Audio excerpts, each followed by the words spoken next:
Welcome in to Texas at the Voice of College Football. I am your host, Josh, and I am joined by B. Ross. B. Ross is out of town, visiting with family, doing some things outside of this, so that's why his setup's a little bit not like it usually is.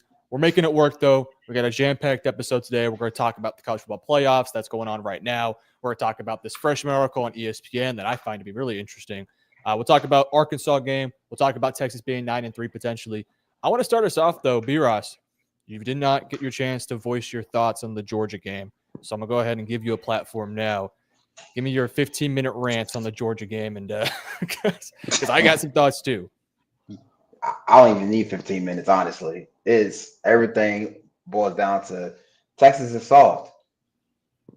No ifs, ands, or buts about it. Georgia played physical at the point of attack in the run and pass game. They tackled more aggressively. They played with more passion. They played with more urgency, more intent. Texas, discipline, and a lot more discipline. But so being a scout, you hear that Texas is like a country club. It's kind of just laid back, guys get in because of the rankings and all this stuff. And when you see it up close, like, nah, those guys work. But then when you see other teams play them and see how physical they are, you know what? Texas is a country club. I don't know how they shake that outside of getting more physical. And that's all. Like, Georgia didn't have this magnificent game plan. Texas didn't execute. They couldn't run the ball. They couldn't really stop the run. Like, Georgia was able to run it well enough to keep them off balance. And I'm talking about 6-7 yards of pop on first and second down, which you never want. So, like, the biggest issue came just in terms of physicality. You can blame the quarterback, you can blame the head coach, and all that other stuff. That's all pretty. When it boils down to it, Texas isn't tough enough. They aren't SEC built. And we have talent in theory, yes, but until that talent shows up and can handle Georgia, a more physical football team, I don't see it. I don't see any sort of toughness, any sort of just dog. Georgia, they're the Georgia Bulldogs, but they got dogs, DAWGS. Texas, I didn't see the dogs. They were kind of there in the first half, and then the second half completely disappeared. So, I mean, ultimately, it really boils down to what happens in the trenches. In the trenches, we got our butts kicked. Down in, down out, up and down the field. And then on the perimeter, they played with more physicality as well. They tackled with aggression. They tackled with violence. They played with violence. It's that simple. There's no secret scheme. There's no secret players that can come and save Texas. We can have all the best players from all these different teams. If they get into situations with real dudes and it's mano a mano, we're going to lose because we're not tough. And ultimately, when you look at both Georgia games last year, Georgia games this year, years ago versus Washington, in critical moments, we aren't tough enough, mentally or physically. So I was highly disappointed in that performance. Yeah, I still think my biggest takeaway from that game is the discrepancy between Kirby Smart and Steve Sarkisian. This comment here by Corey, we don't have dogs at coach. Sure. Really good way to put it.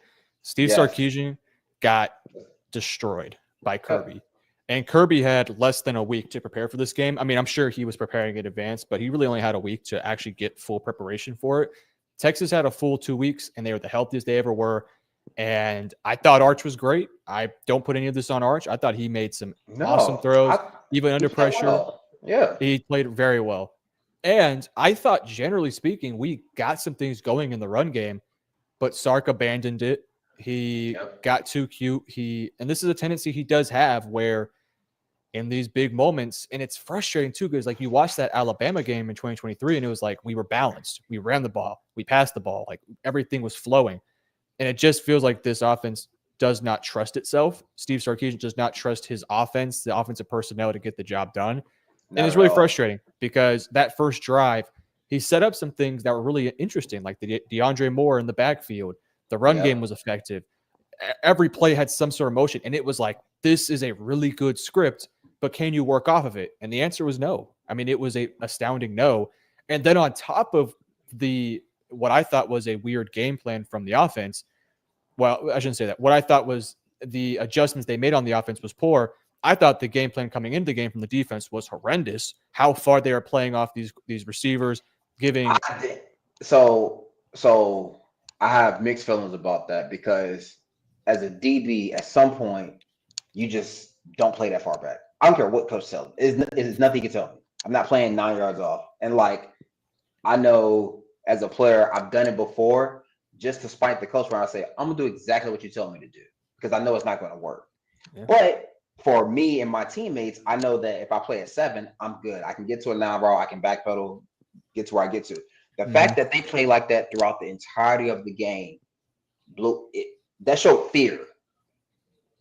That's what that showed, is fear of getting beat deep, fear of giving up big plays, and they still gave up big plays. So I didn't understand it. That was so mind blowing that I try to throw that out of my head because I'm like, that's not real. There's no way that was in the game. There's no way that was in the game plan. I cannot believe that. Like that was so horrendous.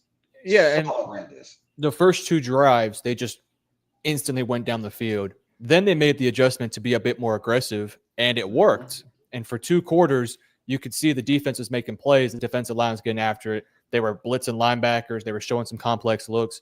The corner started to peer up a little bit, but it was just that initial game plan. And then by the end of the game, that fourth quarter, they couldn't do nothing right. The secondary, no communication at all. I mean, so many busted coverages. I feel like every touchdown they scored was busted coverages. And yeah, yes and no. I mean, some of the guys just got outplayed. Like of course, but you think about it, the seam route where Michael Taff and I think it was Gilbo, they both took the same player, right? But the first touchdown they threw, Gilbo went inside when he should know to stay on the outside. Yep. So, and then there was another one too where you got a dude running wide open. I would say, I can't remember how many touchdowns this scores, 4 or 5. I would say at least half of them were busted coverages or just a guy not making a play in a moment. And that's it's not where you want to be when you are as talented as Texas is. No, and that's why, and I've been saying it since the preseason. That's why Gilbo worried me, because I saw this stuff on tape last year. He just never got exposed all the way. Like, he dropped coverages like that all the time. So when you look at Pete and what he does, he's a match 3 guy. He's his Ripley's, his Nick Saban cover 3. They want to play cover 3 but play tight. So when Taft's 2 goes out, he stays on him as a corner. You just go over the top and squeeze to your 1. And they just didn't do it. He just stayed on 1 like as if they were going to pass it off. And for that, if that was 2 freshmen, I would get it. I would totally understand. Those are 2 veterans in your secondary. And the entire back end of your defense is a senior in Michael Taft, a junior in Jelani McDonald. I can excuse Cade Phillips getting burnt. He's a true freshman. I can excuse that. Yes. I can excuse Grayson Littleton playing bad. Littleton was one of your best players. But Jalen Gilbo, to me, is inexcusable. Like, it's completely inexcusable for him to be this bad 100%. at this point in the season. They didn't. Texas as a whole, they played with bad eyes all night. Yeah, Georgia kept giving them eye candy. Like on the first drive, when they ran the zone read and had the tight end sifting back, all Jelani had to do was stay outside, do his job. Yep. That's it. He didn't have to do anything. He didn't have to make the tackle. All he had to do was do his job. Why? His 2 linebackers were free over the top. But now when you make the ball bounce and there's no one out there to bounce it to, big plays happen. I mean, honestly, they look like how they did versus Florida after a long bye week. It was the same thing. Like, they look. I felt in the Florida game, I think the offensive line played worse versus Florida than against Georgia. Oh, 100%. But in terms of like the way they just came out with like locks on their feet, yeah, it was bad. I just mean, just as a team, like after the first drive on offense and the first drive on defense, I'm sitting there like they look unprepared, which makes 0 sense considering you had 2 weeks to prepare. You know what I mean? So, I mean, and I don't know what their practice schedule was like, but a young team like that, they should have been practicing Monday through Thursday, off Friday, Saturday, Sunday, come back Monday. Like, you know what I mean? Like, they should have been in the building a lot more, because you can tell that they weren't. Like, they didn't practice 5 days a week during the bye week. and they should have. Like, you're not that Georgia. good yet. It's Georgia. You haven't beaten them since joining the SEC. You're 0-3 now, and like none of the games are close except for the second one. But that's because they lost their starting quarterback. So who knows how that game would have turned out? You know what I mean? Like I was expecting Sark to be better prepared, especially after the first drive. I saw the first drive. I said, okay, we're good.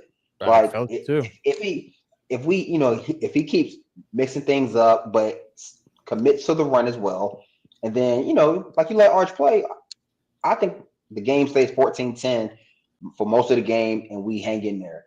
But when you start to your point, he was trying to be too cute, and we're doing this extra stuff that clearly looked like Georgia game plan stuff. Like, you realize Kirby is a defensive guy that you've worked with, who he is going to self-scout himself. He knows what you're going to kind of, you know what I mean? I don't know. It was very disappointing though. But ultimately, I just didn't think Texas was tough. I agree. I didn't see an ounce of toughness, mentally or physically, because after the surprise on side, Texas gave up. They gave up. Well, it's a tough situation to put your defense in, because the defense back-to-back drives. You just had a long first one. Then the special teams doesn't do their job. And that was Jonah Williams, who's a freshman. I can kind of excuse it. Warren Roberson's got to make that play, though. I mean, he's I think, a redshirt sophomore. So he's been in the program for a few years now. He's got to make that play. And it was weird. Yeah, you do, but like that also has to always be reiterated. Like, even as a pro, it was always reiterated, hey, wait till the ball's kicked. Yep. Because you never know. They're up. It doesn't matter. You never know when that ball, like, because and in college especially now, like, just never be surprised by anything. And we had two guys bail out early before the ball was kicked. It's kicked short. They make the play. I mean, and ultimately, that's what that game came down to. They made plays when they needed to. They made the plays they were supposed to make and didn't commit penalties. Yep, and I think, to my last little thought here before we go to these other subjects, the Colin Simmons, what's it call it? The Colin Simmons offsides kind of, to me, was like that was a turning point. It was a symbolic point of our season, because it's like, here you go, 4th and 5. You're going to get them off the field, and I don't think they were actually going to go for it, because it's 4th and 5. Like, it was a hard count, doesn't work, call timeout, send out the special teams, right? Hard count, Colin Simmons jumps off sides, then deep shot down the field, which, in my opinion, that was pass interference. They didn't call it though. They picked up the flag. I thought it was PI. It was definitely PI. And should have been offsetting penalties, replayed it down, but we're in their house. You can't expect to get those calls. No. And then, it was tough. But all right, let's move over to the next subject. This reflecting on Georgia stuff is just making me sad at this point. There's actually we're going to make this one really quick. There's an article that ESPN just released, and they're ranking the top 20 freshmen in college football right now, and a certain Texas Longhorns on here. So for starters, B-Ross, I'll let you go ahead and take a wild guess which freshman from Texas is going to be inside their ESPN top 20. Freshman from this year? Freshman from this year. Grayson Littleton. 100%. Grayson Littleton's on the list. Want to briefly just go through some of these names here. Brett Gordon from Louisiana, number 20. Number 19, John Mills, who I want to say was a Texas commit at one point. Don't quote me on that, but I think he was. Yeah, he was. Flipped from Texas to Washington. Yeah. That's just a kind of a shot in the heart. An offensive guard who we could use right now, starting at Washington, playing really good. Use right now. Yep. Demetrius Samuel Jr. from Syracuse. 17, Michael Fasusi, another guy that Texas could not get into their class. They tried. They just couldn't get him. Yep. DeCorian Moore, another guy that Texas could have gotten into this class. Boy, having that speed. He's a Texas kid, right? I think so. Yeah, I think he was. And then he committed to, I want to say LSU, decommitted, and then everyone thought he was committed to Texas, and then he picked Oregon. 15, Grayson Littleton. We'll get into his game and how he's done this so far this season here in a second. Sidney Stewart out of Maryland, 14. Dejon Lee, 13, Alabama. He's playing really good. Nate Shepard, running back from Duke. Michael Carroll for Alabama. Brandon Finney from Oregon. Oregon's got a few guys here. Caleb Hawkins from North Texas. He's might get a bag. Dontrell Glover from Georgia. Bryce Underwood, he's had some moments. For a 5-star, he's looking pretty good. Malik Washington, Maryland's playing good. Mason Heitschel, I think they say his name, from Pitt. Pittsburgh? From Pitt. I'm not even going to try to say this one. The quarterback from Cal, playing really good right now. Bo Jackson for Ohio State, playing really well. Playing well too, yeah. Yeah, Bear Bachmeyer from BYU and the number 1 Malachi Toney. No surprise there. Going to go back down to Grayson Littleton. Look, for all the bad things that have been going on at Texas, for all the young players that have been forced into action, the one that has kind of came out of nowhere, started from week 1, and has been, in my opinion, one of your best players on defense, Grayson Littleton. I would be lying to you if I told you I expected this, but for him to be in this spot, it's really impressive. So as a DB yourself, what do you see in Grayson Littleton? What do you think he's going to be, and where are you at with his future right now? Yeah, so once I saw his confidence in the Ohio State game, and then when he just played nickel, right? And then the next game versus San Jose State, they moved him outside, saw that he wasn't as comfortable there. Nickel is hard to play at any level because the game happens faster than it does at corner. The fact that he's more comfortable inside than outside right now, I love that for him, because that means as he gets more confident playing outside, like it's going to be real easy for him. I think he's going to be a Thorpe Award finalist type guy in his final year, in his final 3rd or 4th year. Like, he's that talented. Like, when you look at it, like in terms of just pure athleticism, his feet, his balance, his quickness, he has to get stronger at the top of routes, and he has to get more confident playing with his back to the ball, downfield, because he can do everything 15 yards and in better than some of the older guys on that roster. So his game is going to boil down to ball production, which is going to help downfield, and then being able to play outside. Like, he's going to have to play outside just like Jade did. Jade eventually had to move outside, and when he did, he was a Thorpe Award winner. Like, he was good at it. But I think playing nickel does that because it's way harder. It's way harder. It's constant two-way goes. You got stacks, bunches, you're blitzing, your zone. It's a lot more nuance to it. And the fact that he's handling it this well, I think that bodes well for him. Like, I'm excited to see his trajectory, because I think it's only up from here. I think this is the worst we'll see Grayson Littleton. Oh, 100%. Yeah, he's just going to continue to get better. And if he puts on a little bit of weight, I think he can easily play on that outside. I do find it fascinating how, and look, Texas had an incredible class, so I'm not here complaining. I think we had the number 1 class last year, so I'm not complaining. But man, that class could have been special if you just got a few of these other guys. If you could have got to Corian Moore, he would be an instant starter. Michael Fasusi probably wouldn't start, but man, it'd be nice to have him. And then John Mills, halfway through the year, after what we put out there, he'd have been playing sooner than we thought. Maybe playing guard. Might be playing guard. Could use him. 100%. And then John Mills, I mean, just back to back, just guys that were once Texas leans or thought to be Texas leans and then end up not being for us. Which, look, for those guys, hey, it worked out for them. Going over to Washington for John Mills, worked out for him, got instant playing time.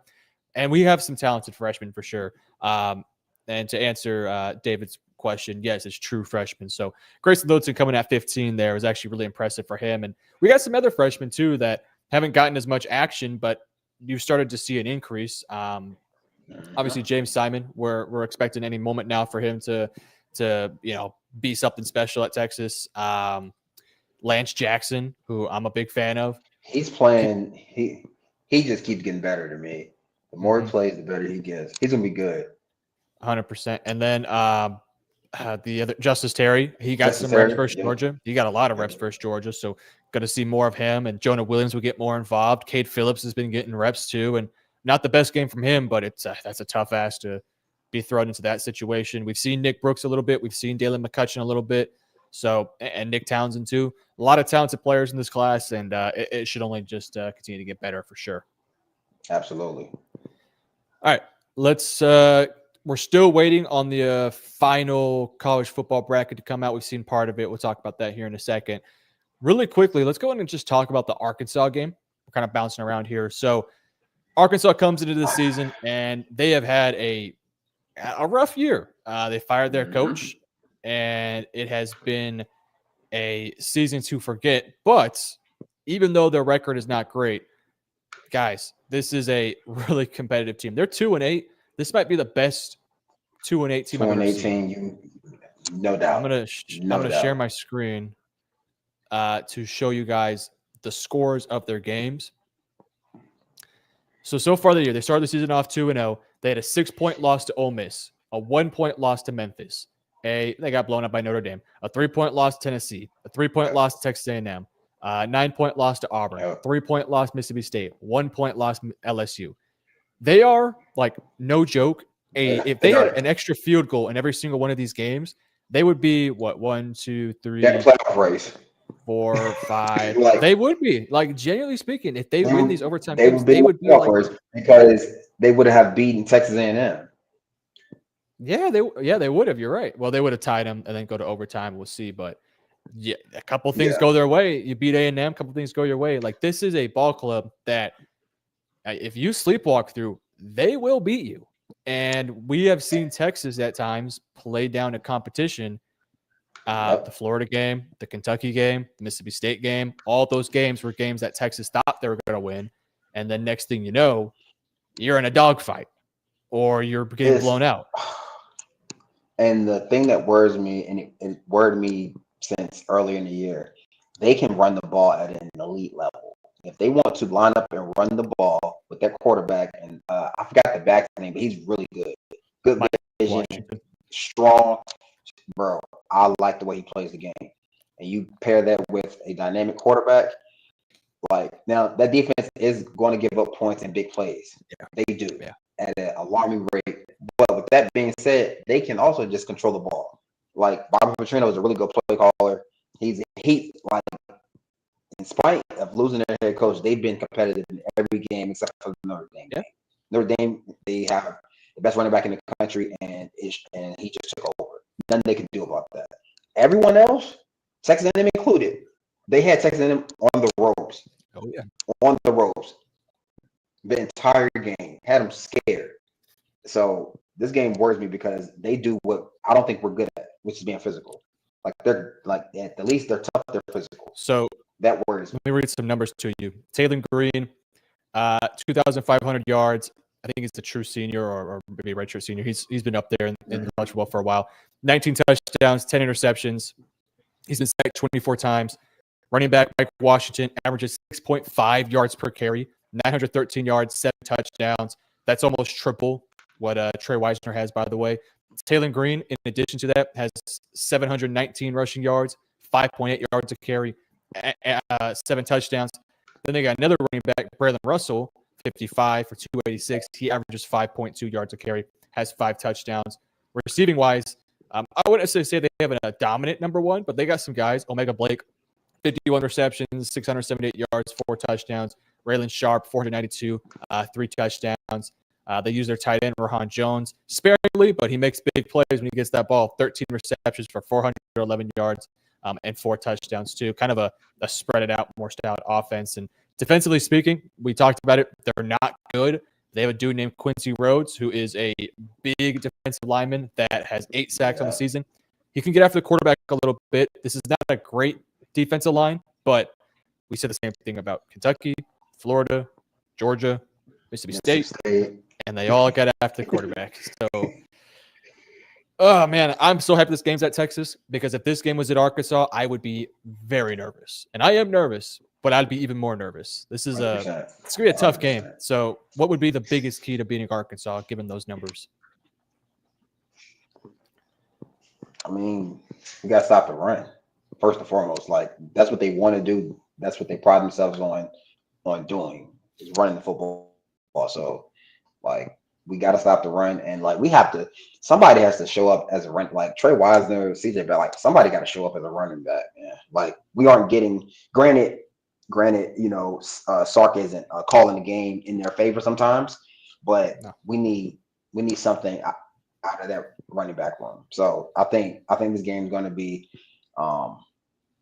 in terms of keys, like the running game is going to be big. Like If we can run the ball, we win games and we stay in games that maybe we shouldn't. Ohio State, we ran for over 100 yards. Oklahoma, we dominated them on the ground. Like if we can run the football, we're a better team for it. Versus teams who Arkansas isn't great on defense, isn't really good on defense, but they are physical. That's what worries me. So we have to set the tone up front, honestly. Yeah, and my thing, win the time possession, keep that offense off the field as long as you physically can because they are explosive. They can make plays, so limit the possessions. Defensively, I trust that we can get off the field if we can stuff the run. My concern is Arkansas is not a they do run the football. They want to run the football. They're not afraid to also just say, "Fuck it, let's just throw the ball around the yard." And they got a quarterback that's really good. Quarterback's good, man. Yeah, Taylor Green is good. Like he may not be a highly touted like NFL prospect. He's going to get drafted. He's got size. He can run. As long as he stays healthy, like he is a freaking problem. Yeah, he is. And if you have coverage busts, he will exploit it. So that is one of the biggest things that scares me. So for my biggest key, you talk about running the football. I'm kind of in conjunction with that. Mm-hmm. You got to be able to win time possession because if you don't win time of possession, boy, especially if this thing becomes a 4-quarter game and you allow them to make explosive plays, that's gonna be tough. So that's my biggest key. My second biggest key, secondary's got to communicate. They cannot have coverage busts. If they have coverage busts, it will get exploited, big time, quickly. Very true. No, God, yeah. He can literally destroy you with his arm and his legs. So they have to be on the same page in every facet of the game. Like they have to be. Good point. Do you think in this game specifically, and obviously not every single down, would you have a spy like pretty consistently on the field? Colin Simmons, Anthony Hill, Jelani McDonald, Trey just Moore. hang around the line. I wouldn't Trey Moore. I wouldn't pull. I don't like good play callers don't do it. You don't pull guys out of coverage to spy because if that's the case, you might as well blitz them. Yeah. Like you might just full on blitz them. Like I could see Colin Simmons and Anthony Hill and Trey Moore, guys who are already close to the line. They set up stunts and things like that to make it look like one guy's coming who's not. He folds around and just gets in a lane that should be the open lane. Like this week for the D line, and my second point is going to be rush lanes. Like you're going to have to stay in your rush lane. Like that's the dude. He can outrun guys on our defense. I don't care who it is. Like he has a long stride. He's a build-up speed guy, but once he gets going, he is a problem. So being in the rush lane and like dictating where he goes, like we want to force him to his left. Why? Because he's not as accurate throwing left as he is rolling out to his right. We want him to step up and not out and back where he can buy time and be creative. So like, I would definitely have a spy on him second, third downs. First down passing, I wouldn't too much worry about it. Like the same way they're already on first down, but second, third down, like I'm trying to get as many eyes on him as possible. I think we're going to play a lot more like true zone where we could just get vision on him and make him like kind of dice us up. Like if he does that, then kudos to him. But I think that's the way you have to play that kid. Like you have to make him be a pocket passer and not be creative with his legs. So our rush lanes are going to be key this week. And like to me, this is a Colin Simmons type game because he should get probably 2 or 3 spy sacks where he think he has something and he closes. So that could be crucial in this one. I would keep as many eyes on him as possible. The offense has to be functional this game because Arkansas will score points. You're not going to shut them out. They're going to get into the 20s, maybe even 30s. Texas has to score points. And I think one of these bigger factors of this game, it is a home game. If it's me and I'm Texas, I get the ball first or they get the ball first, it has to be a positive for Texas. If you get the ball first, you got to score. If you don't get the ball first and they get the ball first, you got to clean them out. You got to get them off the field. Because if they start feeling confident and you start second-guessing yourself, it will get downhill quickly. And any Arkansas fan that's there, they're going to be really loud because they hate you, because they absolutely hate you. So I think for me, starting off the game on a positive note, as is with every game, but in a game like this where you're coming off an extreme low. Yeah, when you're coming off an extreme low and you are kind of down on the dumps, like if you come out of this game and you lose, like any thoughts, the playoffs, they're obviously done. But then it's just, and then you have A&M the following week after. Like it can be a slippery slope. This is a huge game for Steve Sarkisian to keep the team competitive, keep the team in it, give them a fighting chance for the playoffs.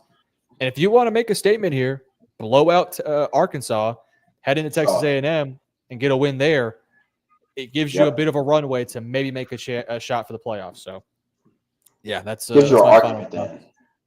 Exactly. I mean, a 3-point loss versus Arkansas is not going to win you too many arguments, you know? No.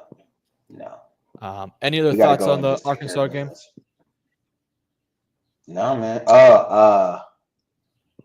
I'm curious to see what they do with Ryan Niblett, because if teams don't kick to him or we don't punt enough, like you neutralize a weapon. Like the defense, like, when we talk about time of possession, that's not always on the offense. Defense got to get stops. You can't give up 40+% on third down and expect to not play as long as you do. So the defense has to get stops like on the minus side of the field so that we can get our dynamic returner a shot at a return. Like it all ties in together. You know what I mean? So I like defense has to, when you talk about time of possession, defense just has to get off the field first 3 downs, not wait 6 plays into it and now they're plus 50 and now they're playing in. Now he don't get the chance to return because his heel's on the 8-yard line. He can't back up and the ball goes over and now it's out at the 2. Like, you know what I mean? Like just all of that happens. Like we have to find a way to get that kid the ball. Right, wrong, indifferent. He is one of our best weapons. He's won us games this year. So defense, that's their job, is to get Niblett long fields to work with. 100%. All right, guys, let us know in the comment section below. Arkansas, what's the biggest keys to success? All right, college football playoff bracket has been released. I'm going to go ahead and put it on screen now. Texas finds themselves at number 17, which I believe is the same as the AP poll. What I find to be the most interesting thing for Texas, Michigan is behind them and USC is in front of them. I find that to be really fascinating. So Michigan, coming off a really tough game versus Northwestern, they beat them, but it was really close. They got Ohio State I think, was it this week or next week? If they beat Ohio State, they're going to jump Texas. That's the bottom line. But if 100%. They lose to them, then we're good. But Michigan being behind Texas, I thought was interesting. And then USC being in front of Texas, I also thought was interesting because when you look at what USC has done this year, nothing. I mean, they have Oregon this week, so that's going to be their big test. But they have a singular ranked win versus Michigan. So I thought that was a little surprising because they are a ball club that has 2 losses with not a premier win outside of Michigan. But yeah, that's what happens and I think my thing about this, I think if Texas was a bit more competitive with Georgia, I think Texas would have been at 15. That's where I'm at. Would have been, yeah. Well, probably 14. Exactly. Yeah, actually, probably 14. Vanderbilt 15. USC 14. 16. Yep. But the fact that it got so ugly towards the back end, I think that pushed us down. But as you can see, 17. Yeah. Yes. Yeah. So some other things. The top mainly stays the same: Ohio State, Indiana, Texas A&M. A&M big time comeback versus South Carolina. It kind of helps Texas out because you get the win versus them, and you beat Arkansas. You're giving yourself a fighting chance. Georgia at 4, no shock there. Bama loses, they jump them. Tech at 5, good to see them at 5. They've been balling out this year. Tough to see your 2 in-state rivals in the top 5, and you're supposed to be the premier school. It's a tough look for Texas. Ole Miss 6, Oregon 7, and then your other rival, the one slightly up above, Mr. Oklahoma, big time win versus Alabama. They are on a path to where, as long as they don't slip up, and I don't think they will, because their remaining schedule is Missouri, who is ranked, but I don't know what their quarterback situation is going to be, and then LSU, who is a complete disaster. So as long as Oklahoma doesn't slip up, they should be fine inside. Notre Dame, they're in. Their schedule is light. They're in. Bama, What's Bama's schedule? Alabama has They have a Eastern Illinois and cakewalk, then and Auburn. then they got the Iron Bowl. Iron Bowl is Yeah, always so gonna be tough. the Iron Bowl is tough. I think they should win that one though, because Auburn's a bit of a mess, but they do got to do a good defense. So Alabama, lock in for the Iron Bowl. BYU, they're in the mix. Utah's in the mix. I don't see them having a path in unless some of these teams lose. Miami, they're in because their conference stinks. Vanderbilt, they're still in the conversation. USC, when you look at the actual bracket breakdown, Oklahoma versus Notre Dame going against Ohio State, that's just a brutal pick for them. I don't know, because I think when you look at the rest of the bracket defensively, I think those are the only two teams.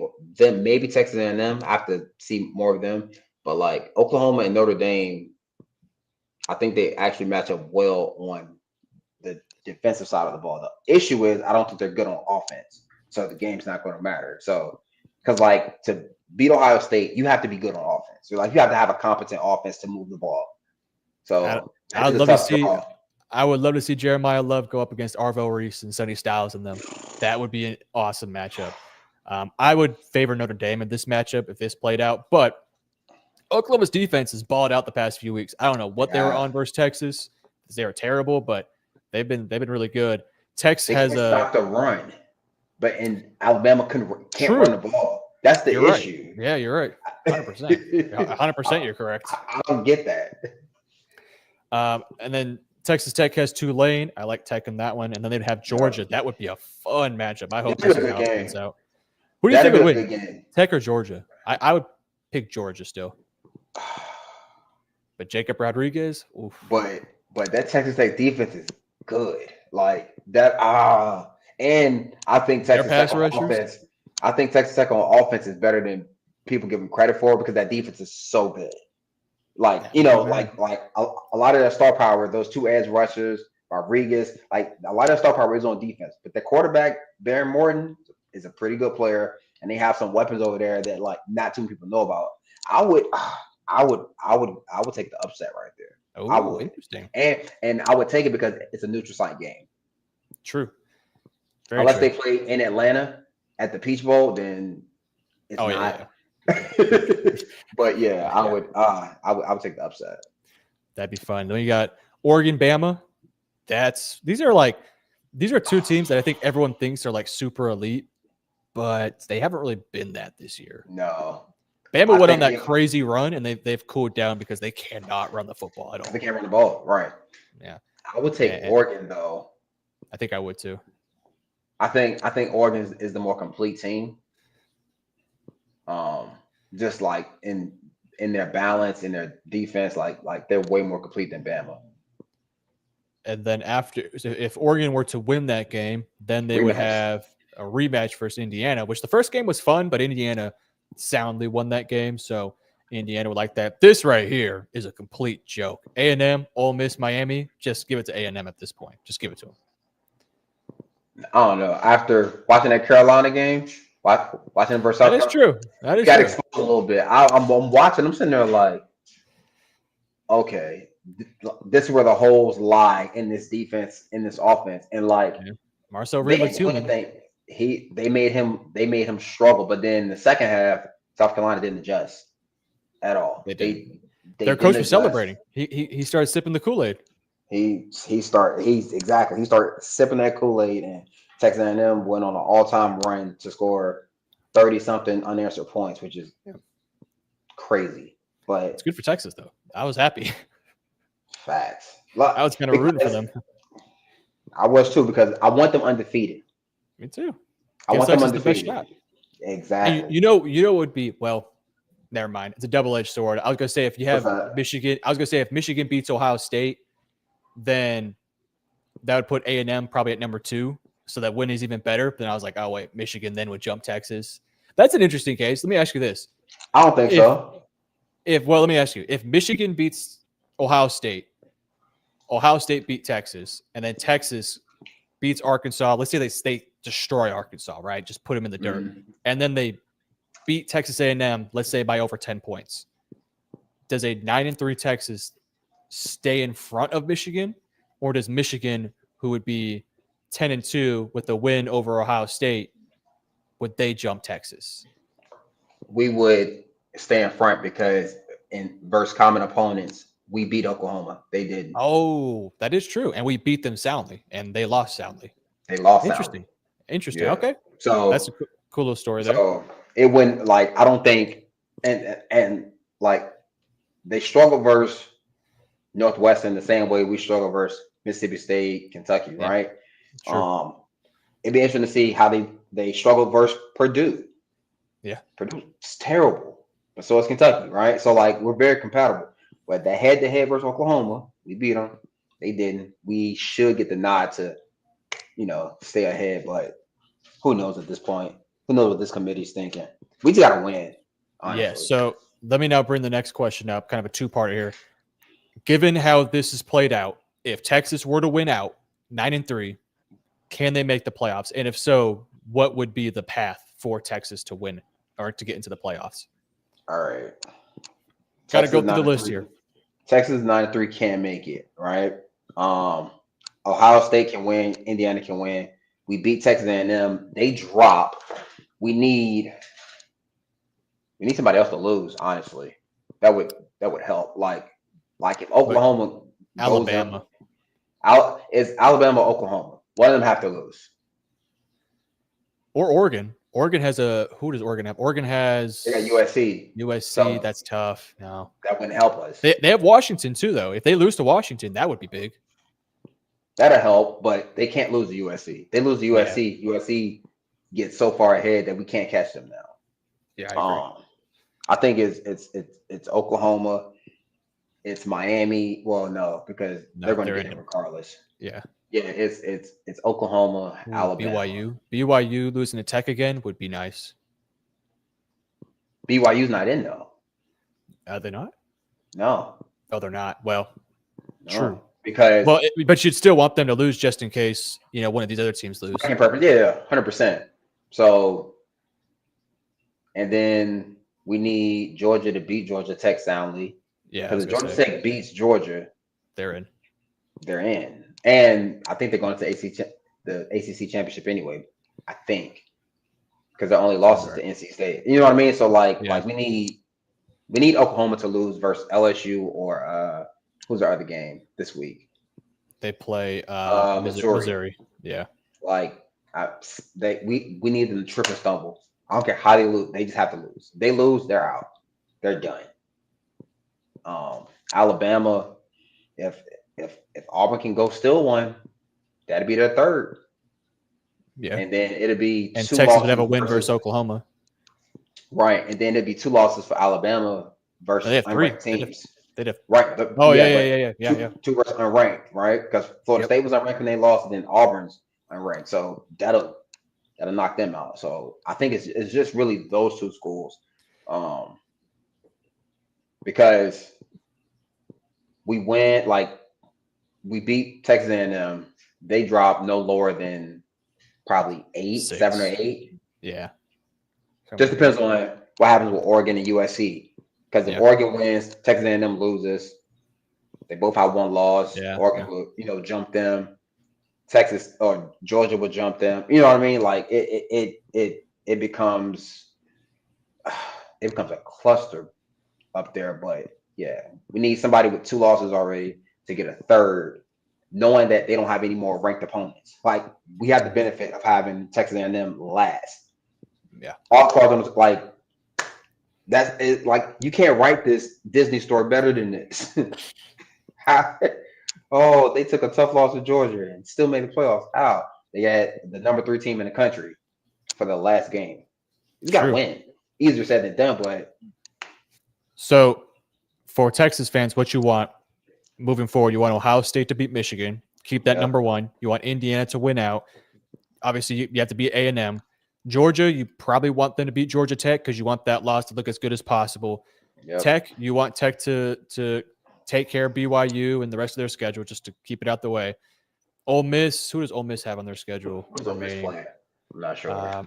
Ole Miss has, because their schedule's been light. They got Mississippi State this week, rivalry game. That's all they have. That's all they have. So, if they lose, they have 1. I think so. And they also have to win versus Oklahoma. So you probably want them to win just to keep them ahead of you. Yeah. So Ole Miss, you probably want them to beat Mississippi State. Oregon, you want them to beat USC. Really, Yep. it comes down to Texas has to beat Arkansas, ideally in a comfortable fashion. Then you beat Texas A&M. Again, if you can beat them comfortably, that would be nice. Then you would want either Oklahoma, because Notre Dame, they're not going to lose. Notre Dame has No. Stanford and Notre, somebody else. I can't remember. let me see. Notre Dame has Stanford and Syracuse. Syracuse got their quarterback. They're going to win. So Notre Dame's going to be there no matter what. If Oklahoma loses to LSU or Missouri and Texas has the win over them and Texas beats Texas A&M, they would jump Oklahoma. USC would be out automatically because of the loss to Oregon. Georgia Tech would be out because of the loss of Georgia, assuming that they win out. Michigan would be out because they lose to Ohio State. Miami or Georgia Tech would be in for the ACC. Utah doesn't have a path, especially because they've lost to BYU and Tech, and both pretty comfortably.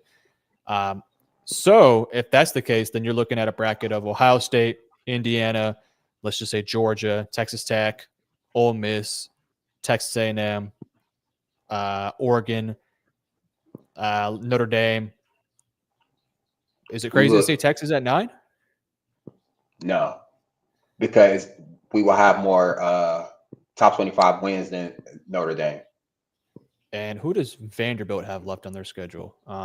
Texas does have the head-to-head of Vanderbilt, so that's going to be their case. They have Tennessee, so you're going to want Tennessee to win that game just to get them out the way. Yeah. There's a path. There's a path. There's a path. that's all we're saying. It literally just takes one of those teams in maroon to lose one game. And now the question, do you need them both to lose or just one? I think just one. Because you got to think the ACC is going to get an automatic bid. Right. Group of 5 gets an automatic bid. So that's 2 more spots. You're trying to sneak into that like 12th seed, basically. Well, that goes to the group of 5 team, regardless. Because so you want the 11. Yeah, you want the ranked lower. So you're looking at 10 or 11. Yeah. And when you look at BYU, Utah, they don't have a path. Like, the only thing that creates a path is if BYU goes to win the Big 12 championship. Yeah, that's where Texas gets screwed, because now it's 2 Big 12 teams opposed to 1. So Texas Tech has to keep winning. Like, sure, they have to keep winning. Like, it'd be nice if Oklahoma lose to Missouri and then Bama lose to Auburn. Yeah, because it really opens up a path now for us to get in. But if just one of them lose, I still think we have a direct path as long as we beat Texas A&M. I agree, because that win game's huge. Because that win will carry more weight than Oklahoma's win over Bama. And we beat Oklahoma head to head. Alabama only has the win versus Georgia, but then they have loss versus Florida State and let's say a loss versus Auburn, and then they lost to Oklahoma. So that's 3, but they got 2 bad losses. We have 1 bad loss. Exactly. You just say we have lost to 2 top. I guess if we beat A&M, we'd have 2 losses to 2 top 3 teams. We have a win versus then ranks number 3. We lost by 1 touchdown to Ohio State. It was a 4-point game heading to the 4th quarter versus Georgia. You lost to Florida, but every team has a bad loss here and there. You have the head versus Oklahoma, which helps you versus Bama. You have the head versus Vanderbilt. Now, worst case scenario, Oklahoma, Bama wins out, BYU beats Tech, then it's tough. Then it's like there's not really a path at that point. Even if we beat it. Yeah, even if you beat A&M, it's just not good. But you handle your business. The dominoes fall a certain way. We're just telling you there's a chance. So we need Missouri and LSU to pull out all the stops and go beat Oklahoma. All right, guys. One of them be cool, but both will be nice. And Texas Tech needs to win out too. So for the first time in our lives, we're rooting for Texas Tech. And per usual, we're hate watching Oklahoma and Bama. So some things have changed, some things not so much. All right, guys. Very much so. Let us know in the comment section below. Can Texas make it in at 9-3? What are your thoughts on the bracket? All right. Last thing we're going to talk about. So we had a previous video on the channel where they talked about some portal needs. They talked about how Texas can be a bit more competitive versus high-level competition. I want to take a bit of a spin on that, kind of combining both thoughts into one. as we look forward to the offseason, now we'll see what the rest of the season looks like. Can Texas make the playoffs? Sure, there's a chance. Probably unlikely, but there's a chance. Regardless of whether or not we're in the playoffs or the bowl game, there's clearly things that Texas needs to fix. So I want to bring this as a very broad look, not just positions, not just players. Yeah. What is the biggest thing that Texas needs to change? Maybe it's an identity thing. Maybe it's a processing thing. What would that be? What would be the biggest thing that they need to change heading into next year? I think they have to do a better job in the portal. When you look at how teams are structured and built nowadays, the number one recruiting class doesn't mean anything, because the chances of you keeping 80% of those guys are slim to none because of the portal. So, like, I would say the focus should be on filling immediate holes and building depth through the portal as you develop those younger guys who you want to keep. Because to me, Texas struggles with letting guys go. Like, it's okay to say I missed on a player, but they do it too late. By the time he's a junior, it's too late. Like, you already knew halfway through his second year that he wasn't the guy. He wasn't going to be the guy. And that's okay. It's okay to miss. The issue comes when you hold on to your misses longer than you should. It's like staying with an ex way longer than you should. Like, you knew y'all weren't right together, and you insisted on trying to work things out. Let it go. Go into the portal, grab a new girl. That's what, to me, that's what Texas has to get better at, just in terms of hitting on players. Because right now we're missing. Like, we aren't getting the impact in which we're paying for. So those are misses. Like, we're paying a lot of money for this roster, and we're not getting the production in which we should be getting. So I would say just building more, like going to the portal more. And I'm not saying you're going to get everybody, like every little able body, but you have to go there and get proven players. Like, we could have used a couple of those old linemen in the portal this year. Like, they're good players, they're good all conference players. We could have used them. So I would say we got to attack Oregon. Oregon, yeah. Like, nice. We should go attack the portal a little bit more thoroughly, because I get it. You want to be homegrown and keep the kids in Texas. Like, all that sounds good. The issue is they aren't staying in Texas long enough to even reap the benefit of that number one recruiting class. You don't know what a recruiting class is until year 3. But now you don't even get to see that because they don't stay at the school. So why bother? Go get your top 15 to 17 guys, focus on those guys, and then go in the portal. I think for me, the biggest thing that I want to see Texas improve upon, this has been a consistent issue every single year for the Longhorns. They're a very undisciplined team. They make costly mistakes in inopportune times. Very much so. I don't know what needs to change. I've never been a coach in my life. I have no clue like how you coach discipline. Whatever it is, and I know Sark knows this because he worked with Nick Saban. So he's seen it. Whatever Saban did to install the level of discipline that team had, you need Steve Sarkisian to have that. I don't care if Texas loses games because they're just out talented. When you lose games because you're just undisciplined, that's a really frustrating thing, right? Because discipline is something that you can coach. Texas, in my opinion, has to be better, because I'm pretty sure that they are like one of the worst teams in the entirety of college football in terms of penalties. And you just can watch the games too.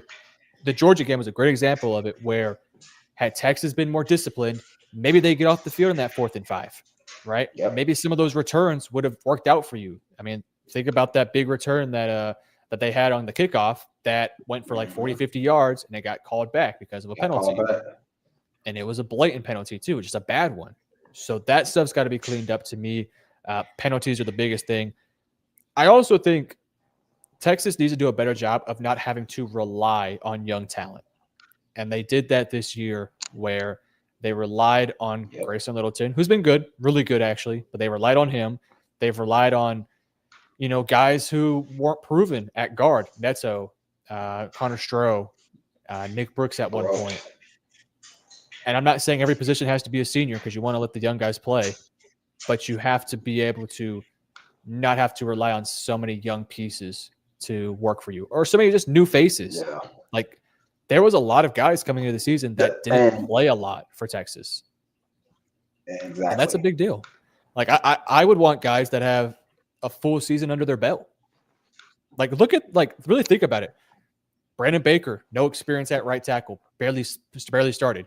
Trevor Gooseby, fairly new, only played a handful of games last year. Your quarterback, Arch Manning, only played a couple of games last year.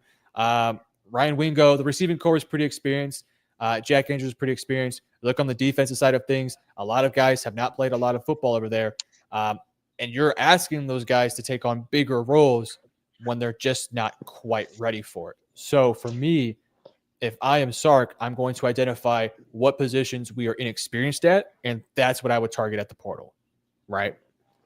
100%. The good news is this year was an experience year. So a lot of those guys who didn't have experience now have the experience. So now you can improve upon it. Right. But moving forward, as you start to move on with this, you have to be a bit more understanding of where you're inexperienced at. So that would be one for me. Yeah, I mean, to your point, and we're saying the same thing because that's just roster construction. So when your team is that young, now you're relying on young guys to start and young guys to be backup. That's a double negative to me. Like, that's not where you want your team. If anything, you want, okay, if you start Grayson Littleton, it's cool, but a backup behind him should be an experienced guy. A guy who maybe just isn't as talented overall, but it's a guy you trust. He's going to do his job. He's not going to give up big plays. He's going to play the game the right way. He's not going to get, like he's going to do he's no special talent, but he's a really good football player. And you say, I trust him, but I think this freshman has a lot more upside. The issue is now we have freshmen starting, freshmen backing them up, and in college football today, you cannot build a team like that. Like, you can't. Clemson is a prime example of that. We're a couple games away from being Clemson. Honestly, right? That sucks. Exactly. Why? Because they don't go and it's thousands of players in the port. Thousands. So you telling me 10 of them can't help this roster right now? I don't believe that. So yeah. I'm definitely with you. And what you were talking about with the penalties, we're at 135 out of 136 in penalties. Average 8.2 a game. 8.2. Only one team worse than us, Georgia State. Oh, and they average a little bit more than us. No, so man, that's not good. That's not where you want to be. Compared to Georgia State, that's not where you want to be. So that's where we're at right now. But to your point, to me, that's culture. Because if the culture is right, then the guys who come in, whether freshmen, transfers, you buy in, and this is how we do things here. But this is Texas culture right now. That's calling spade a spade. Like, Texas culture is committing penalties and doing the wrong things in critical situations. Like when your best player on defense jumps off side on fourth down, that's culture. That's coaching. That's what he's been allowed to do. And I'm not saying like on the field, but in some aspect of his football career, he's been allowed to get away with X, Y, and Z. That's why on game day he does this. It's cause and effect. Whether they want to admit it or not, that it is direct cause and effect. So you can't be surprised when he jumps off sides when you allow him to get away with things in the building or on campus, whatever the case may be. It is culture. Like the culture in Texas has to get tougher. Has to get tougher mentally and physically so that things like that don't happen, where you're 135th out of 136 in penalties. No, I don't disagree with you. Now, there's going to be a lot of people who are going to say, is it time for Sark to give up play calling duties? I'll let you answer that, and then I'll give my thoughts on it. I mean, the issue is I don't think he has a play caller in his building, first off. Would you hire an external one? Me personally? Hell yeah. Yeah. It's plenty of good ones. They all been fired as head coaches. There's plenty of good offensive coordinators. That's the thing. So now you bring in, again, you go into the coaches portal now and you go get a proven play caller who's also a former head coach. So now when you're doing something out of whack, he could be in your ear like, yeah, hold on, slow down. Like it's more information, it's more wisdom. Like good leaders understand when the like Saban gave up defensive play calling at some point. When they start struggling, that's when he handed over to Kirby. That's when he handed over to Muschamp. Like it's okay to put your ego to the side and say, I'm going to focus on this aspect of being a head coach. But yeah, I would hire somebody after last year though. So that would have been I would hire the OC after last season, but I definitely would hire one this year because I don't think I think he's a good play designer. I don't think he's a good play caller right now. Yeah, it feels like he doesn't set things up enough, and I think that's one of my biggest issues with him is because you'll watch a play design, you're like, this is innovative, this is smart, this is nice, Concept is and it's great. Build off of it now. Have something else happen that looks similar, but you're doing something different, and that's what you see from these really good programs. So, I guess to kind of put you on the spot, who would be the guy that you would target immediately, just kind of off the top of your head? Off the top of my head, yeah. Who's all been fired? Dude from Florida, no, Arkansas, Oklahoma State. Billy Napier, great offensive play caller. No, I wouldn't dare go to Dundee. No, but prime example, Billy Napier wasn't a good head coach at Florida. It was his first big time job, struggled, right? So now Sark says, "Hey Billy, come call plays." Like people forget how good of a play caller he was, and that he's from the Saban tree. Like when you're from that tree, you have different things in terms of doing things. You're just different because you work for the best, and he pushes you in ways that you don't get pushed. So yeah, I would call Billy Napier, hire him as OC, quarterback coach. He was good at that stuff. He was a really good receiver coach. Like people forget who he coached over there at Bama as receiver coach. I'm talking about the Julios, the Mark Coopers. Like he was there doing somewhere in that range. Yeah, go get a play caller like that, and now Sark manage the game. Now maybe penalties go down. You know what I mean?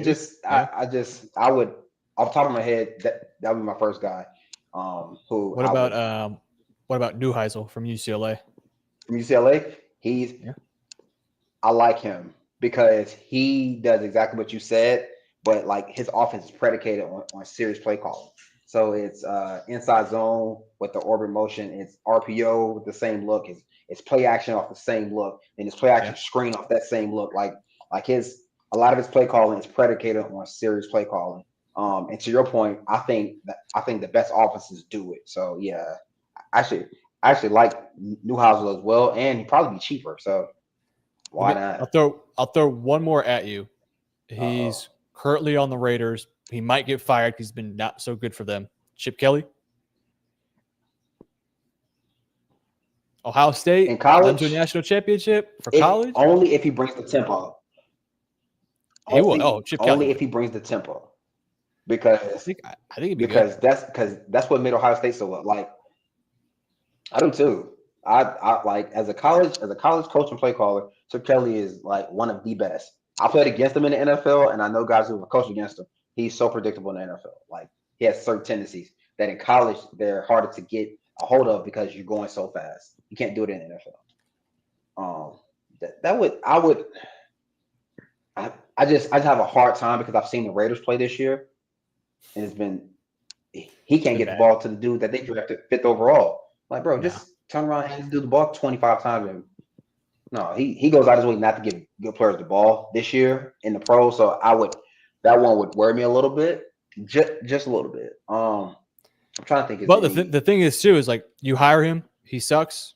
All right, Steve, you're back up. You're not calling plays again. But see, that would defeat the purpose. True, but I'm just saying, I think it would work out. But if it doesn't work out, then we won't be screwed. That's and to me, that's why I say you hire an outside guy. At the least, Sark just takes up a play calling again. Screw it. Exactly. Right. Yeah. Worst case scenario. Right, cool. Worst case scenario. And Sark has worked with enough guys to know who exactly he can go to. like he's worked with more than enough guys to know, like, okay, we run a similar system. The terminology won't change too much for the offense. He's going to add a couple different wrinkles and things like that. But at a foundational level, like the teaching of this offense would be very similar.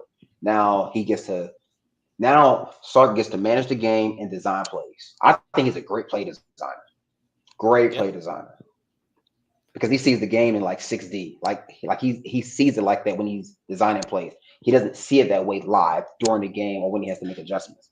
So yeah, I just don't know like exactly who, but I like the guys you named. I really like Neuhauser though. I wouldn't be mad at that.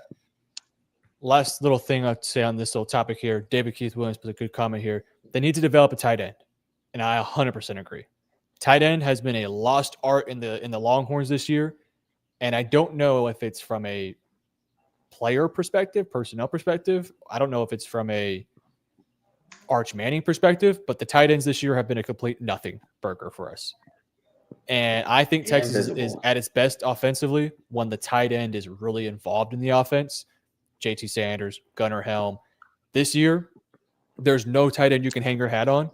And Jordan Washington not being able to develop into that has been kind of a story for me that I've been really disappointed in.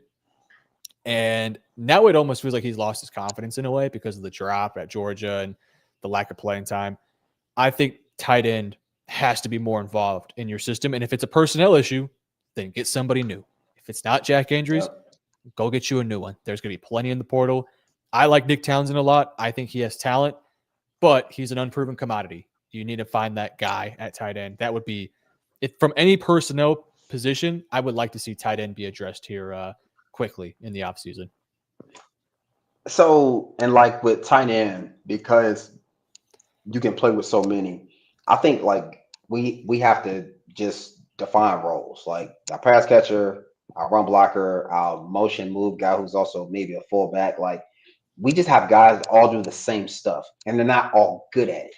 And like I don't care if it's a tail. So what? If they can't stop it, it doesn't matter. But we put guys who are not good run blockers out there in 12 personnel and then run behind them and then be surprised when we can't run the ball. Well, they're not good run blockers. Well, if we leave them in, and so what? If they can't stop it, doesn't matter if they know. So yeah, I definitely agree with that comment. I would like to have a tight end one, but if we don't have one on the roster right now, and and we say it's not one out there that's worth paying, then just give guys more defined roles. This is how we're going to use you. This is where you serve this offense best. 100%. All right, guys, let us know in the comment section below.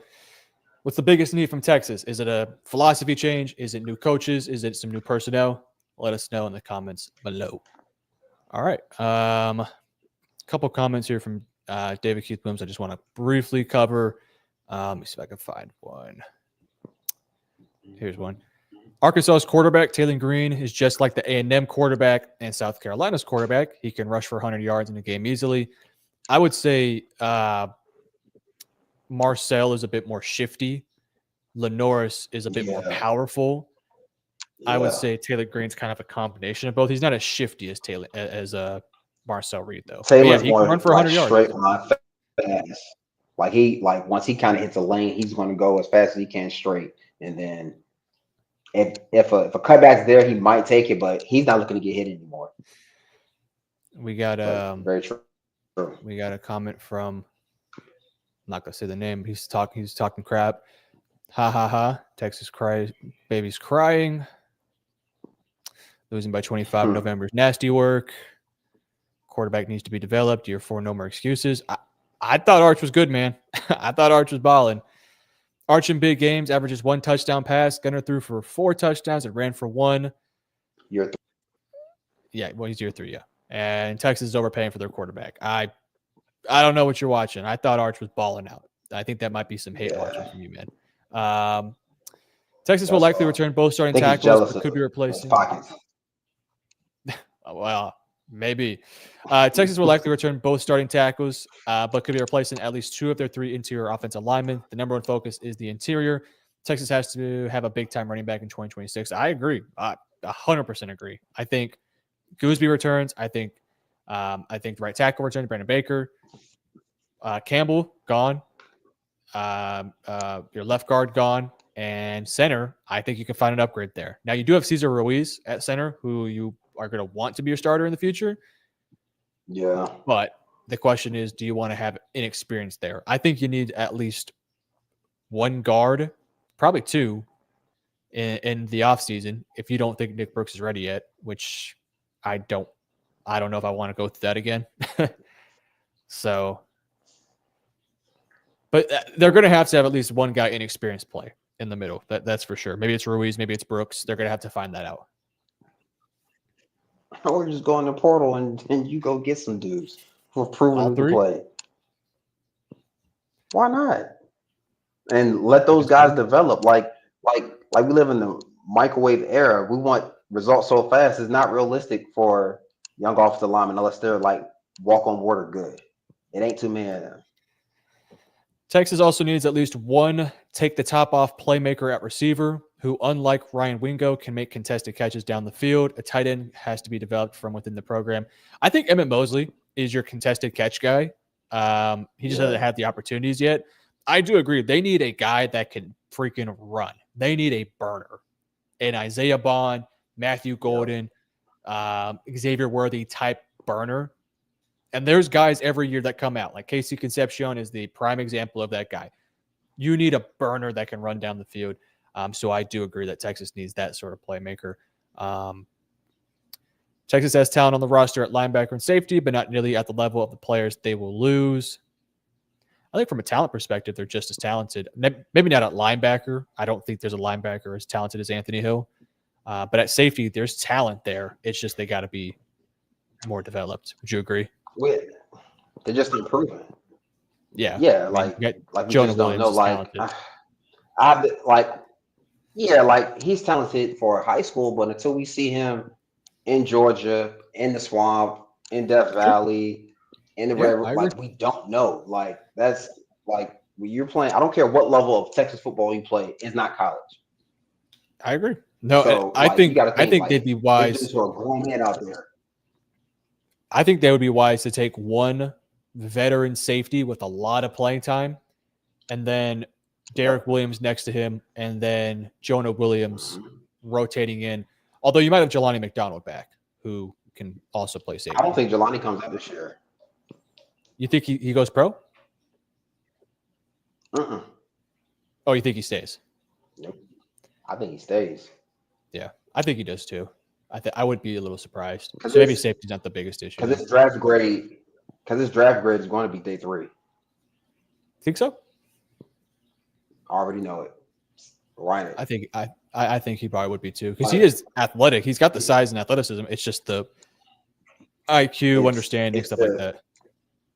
It's the consistency of doing the little things. And like at safety, like you can draft that guy again, day 3. You can draft him 4th, 5th round, feel good about him, develop him.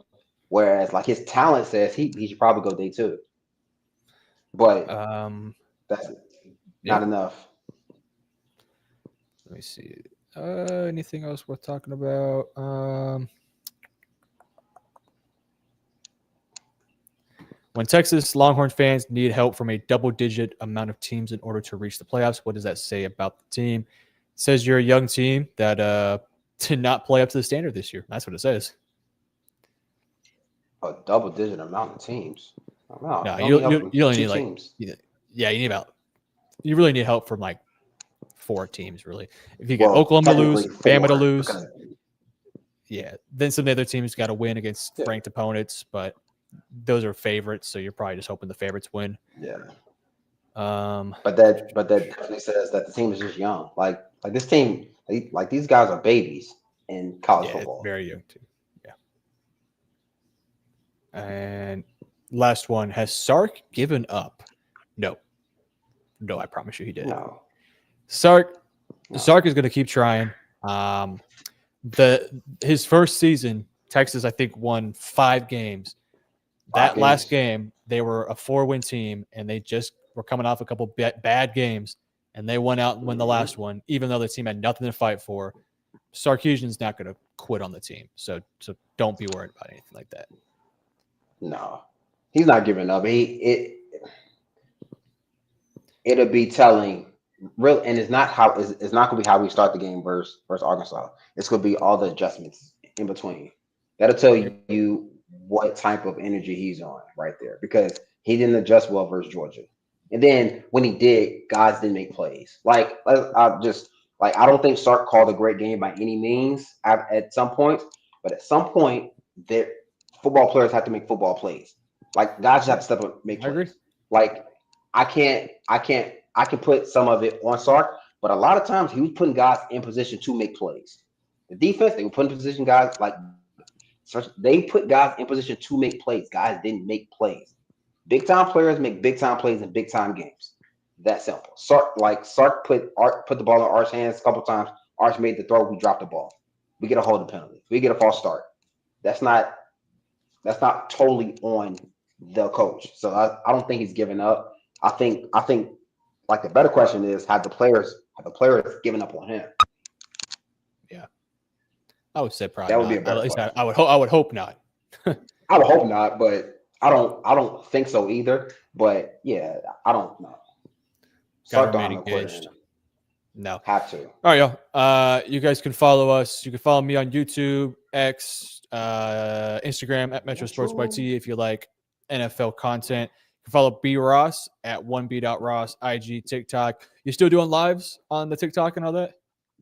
When I get back home, yeah. Stay tuned for that.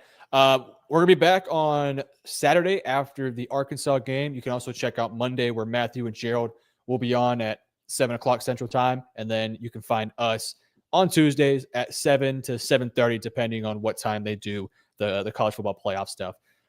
You guys let us know in the comment section below. Answer any other questions throughout the day. Per usual, we appreciate you guys all for being here. Welcome.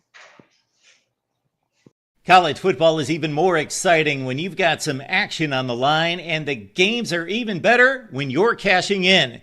And the Voice of College Football is the place to be to get the greatest value. Start with my picks. 75% against the money line, 58% against the spread, and I've got a 40-plus year track record. 11-0 in the college football playoff for me last year against the money line, 8-3 against the spread. And I'm just the warm-up act. Steve Merrill of Wager Talk is our ace in the hole, show stopper. 7 years with the Voice of College Football, over 30 years in the industry.